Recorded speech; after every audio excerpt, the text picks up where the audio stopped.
Kidlat News Updates.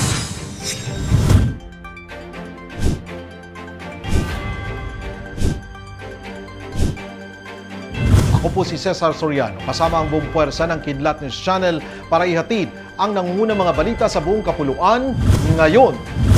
Galit ang mga senador sa nangyaring blackout sa Panay Island na nagsimula noong January 2 at magpahanggang ngayon ay hindi pa naibabalik ang supply ng kuryente sa ilang bahagi ng Western Visayas. Kaya sa pagbubukas ng sesyon sa January 22 ay maghahain ng ilang mga mambabatas na sina Senators Raffy Tulfo, Sherwin Gatchalian and Ronald De La Rosa ng resolusyon para paimbestigahan ito. Kasunod ito ng panawagan ni Iloilo Mayor Jerry Treñas kahapon at pagigiit na dapat may managot sa malawakang blackout. Sinisisi naman ng Alcalde and National Grid Corporation of the Philippines o NGCP sa power outage na lubhang nakaaapekto sa mga residente, negosyo, serbisyo publiko lalo na sa mga ospital sa 4 pang Panay provinces ng Antique, Rojas, Aklan at Guimaras. Sumang-ayon naman si Senator Grace Poe para panagutin ang dapat managot sa pangyayari.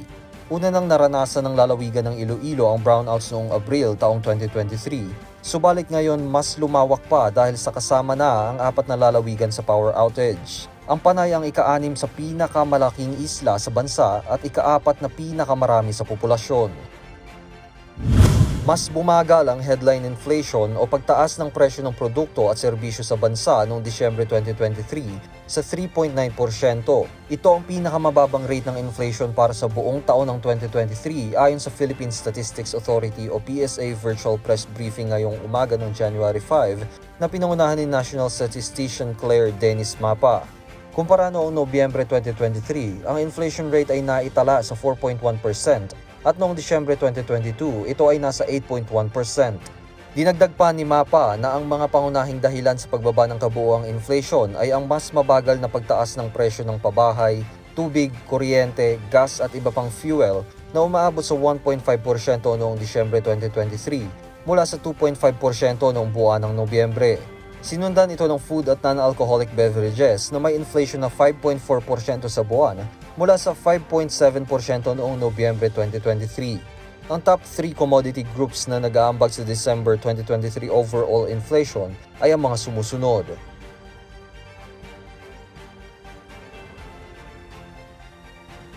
Sa NCR, bumagal rin ang inflation noong December 2023 sa 3.5% mula sa 4.2% noong November.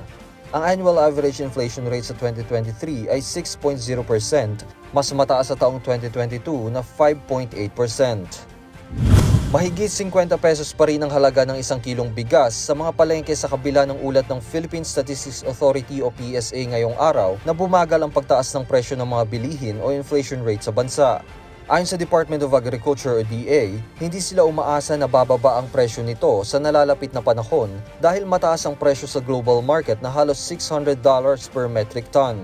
Sa Metro Manila, as of Thursday, ang bentahan ng local regular milled rice ay nasa 50 to 53 pesos per kilo, mas mataas sa 34 pesos to 40 pesos per kilo noong taong 2023 base sa monitoring ng kagawaran.